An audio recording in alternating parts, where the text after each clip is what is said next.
was in high school when I first started trying to find information about the Okanagan people and my culture, my language, and realized that it just wasn't there. It was absent. Even in the Okanagan curriculum, never found anything about the Okanagan people, let alone the interior Salish people. I knew my history orally from my parents, but I had no way of knowing whether that was written anywhere. But I did know that it was wrong, and I did realize that there wasn't a lot of research. Right out of university, I became very interested in traveling around with the elders, and as an interpreter, I started realizing these guys know more about history than anybody else in this valley. At that point, they identified education as a priority for us as a younger generation at that time to do as much research as we could to be able to provide the substantive information about who we were, how we used our land, and what our rights were in relation to that. It was a wonderful time. School districts were involved in developing that first research phase, and that's how I became involved.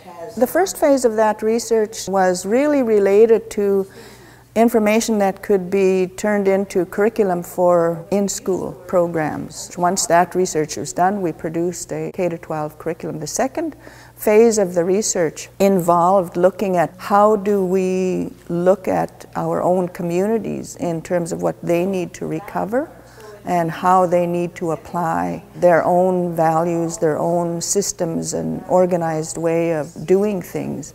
The third phase of our research really is concentrated around all of the revitalization of language, revitalization of culture, which means how can they be applied in a contemporary sense and maintain the values and the philosophy.